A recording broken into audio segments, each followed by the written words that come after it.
Hi everybody, my name is Scott Carr and I'm with Modria. We do online dispute resolution.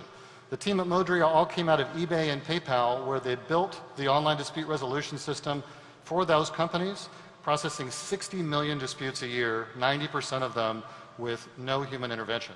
A year and a half ago, that team spun out to bring a modular platform to businesses to provide that same service. This is to reduce the cost and increase customer loyalty. Let me show you an example. Because the platform is modular, we can address a wide range of businesses. In this case, we're going to do property tax assessment disputes. I had a problem. I got my tax bill. The assessed value was way above the appraised value. I noticed that my county uses Modria for dispute resolution. I filed a complaint. Let's log in and take a look. In that complaint, I simply entered who I was, how to contact me, and information about my property. You can see those details here. And I told them, hey, you know what? The assessed value is too high. I think it should be lower. I want to pay less taxes. Our customer is the business, in this case, the property tax assessor. When the assessor logs in, he sees a work queue.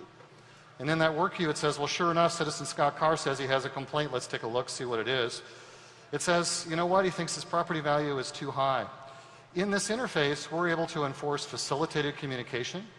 We build a case file so that we can see how this all unfolded. We even trigger into the internal systems once it's resolved.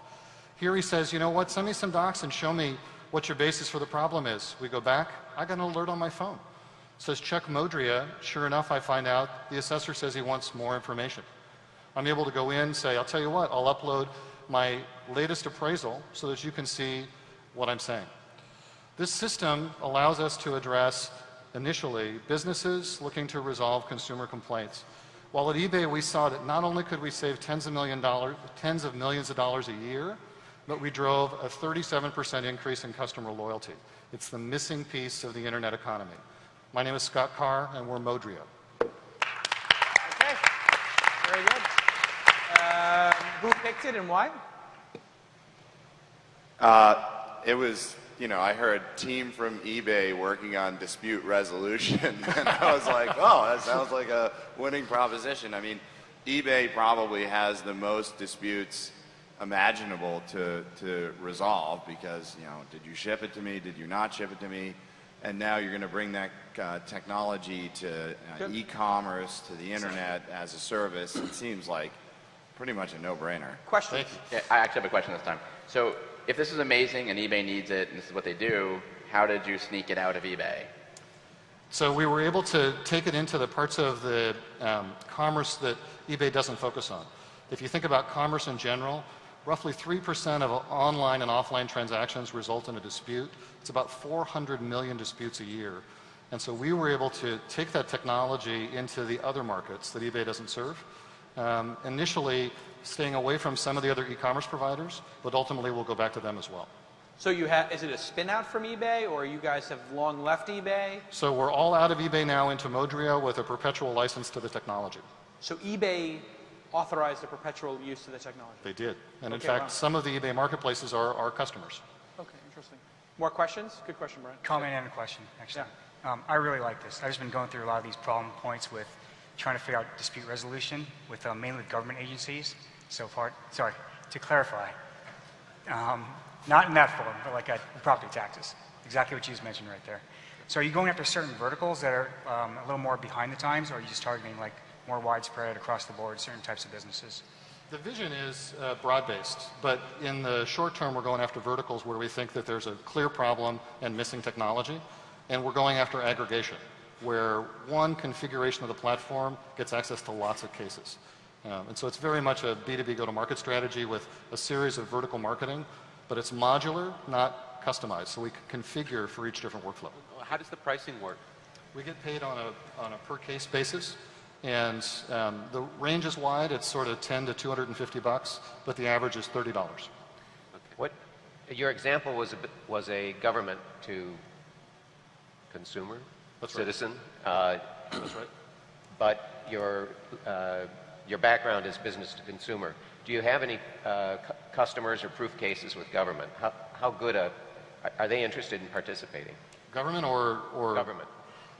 We have several counties already live on the system I showed you. And why do the governments care? Sorry? Why do the governments participate? Why do they care? That's the primary source of revenue for a county. and the property taxes, and they don't have an effective means to manage the workflow or manage the interaction. And this allows them to settle quickly and maintain revenues, and they're essentially behind on technology. So it was just a sweet spot and a place to build. Wouldn't filibustering be a better technique for them? I'm sorry, say Wouldn't again? filibustering and taking your time and making it painful be a better approach for a municipality? Not if you want to get re-elected as the tax assessor for the county. Got it. Okay, good answer. Harvey, go ahead. Second question. Exactly what online business-to-consumer disputes have been carved away from your business model by the agreement with eBay? So we agreed to stand down from a couple of marketplaces. I can't name them here. But it's not the dispute type. It's direct competitors to eBay. And it's only a couple of named competitors. And it's for as long as we're using the eBay technology, which will be out of the platform in about 4 months. Okay. I just did a Google search for customer complaint software.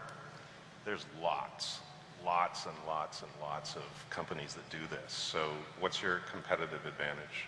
So we're in that unique situation where it's actually the case that the founder of the company, Colin Rule, wrote the book on online dispute resolution. And we have 4 of the world's experts on how do you run this process in a way that drives customer loyalty and satisfaction. And so a lot of it is knowledge and business process. What's an example of somebody using this that's not a county? It's not a what? Like a county, like a government. They brought up one to me that I didn't like, but they said lawyers were coming to them to help in the front running of divorce proceedings. And I was like, oh, well, yeah, I guess. I mean, is that so a couple other customers. We have a large online lawyer group who is referring divorce mediation cases to us, and we have an outsourced set of mediators that process those on our platform. That's going to be a hell of a thread on some point. I mean, Wow. yeah, joy? CDs. I want the CDs. All right, listen, we're out of time, but anybody else have a pressing question? Go ahead. One thing like Stella Service did, if you can build a brand where consumers who are on sites know that this company stands behind their products and there's dispute resolution, like that could be huge for you guys because Stella is at this point, companies are coming to them because they want that badge. Who's that? The trustee. Stella Service. Stella Service. we say that we're the PayPal of dispute resolution, and, well, we actually are because we were at PayPal. Okay. Well done. We went Thanks, a little bit over, everybody. but well worth it. Do you have an absolute favorite and why? Brian? Yeah, interesting group, but Modria. I just think when you say there's a lot of competitors, there's a lot of like Get Satisfactions and smaller and bigger things out there doing what you're doing, to be able to say, we came from eBay, PayPal, like we've handled money, we've come from commerce, like that's a big deal, and our founder wrote the book on it. I thought that was the best answer that I heard out of everybody on stage. Yeah, most credibility. Yeah, really, fantastic credibility, and your sales team will ride that thing into enterprises and sell. So that's a fantastic Steve business. Chen. What was your favorite, Steve? Modria, again, like Brian said, my favorite by far. Great. Great team, great background. Harvey, did you have a favorite? Modria. Okay, give me your second then. Same reasons. Modria is dispute resolution as a service, and it's the gold standard. Actually, you pick Festima as your favorite. No. Actually, I'm sort of split between Recruit Loop and Modria. So you got to pick one. Modria. Okay. Modria, I'm betting on the team, right? A lot. So this is another thing. You'll see, guys. I'm sure a lot of you out there are single founders. How many people out there are single founders? All right, so that's like maybe 10% of the audience, or 5 to 10%.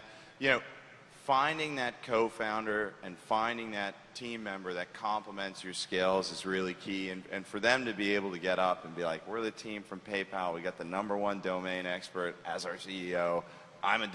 He's a domain expert. She's a domain expert. That's the type of thing that, investors get a hard on for. So, that's what you're hearing on stage here. I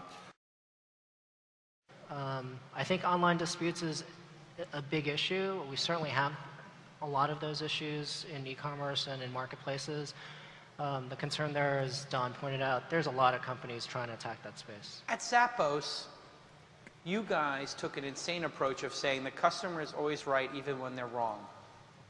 Like if somebody says these shoes after a year of wearing them suck and they send them to you, you would just give them their money back?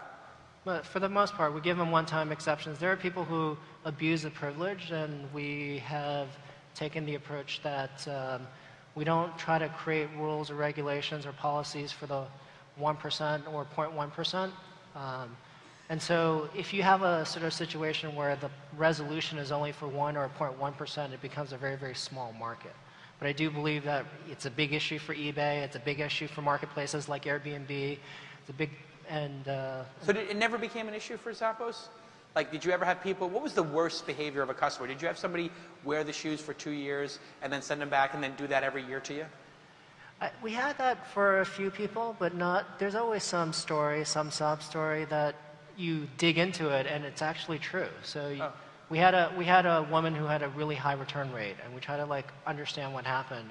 She turns out to be a diabetic, and her, she just has very hard to fit feet, and we actually felt bad. Like, we're looking at this data that showed that she had a really, really high return rate, and we were going to maybe fire her as a customer, and it was a good thing we didn't, because she was one of the most vocal advocates of how great the Zappos return policy was. Fascinating. Should be just be careful about, I guess the point of learning there is be careful about making judgments purely on data without context. I think in customer service we look at a lot of numerical data without the context, and I think both are important. Wow, that's incredible insight. Thank you.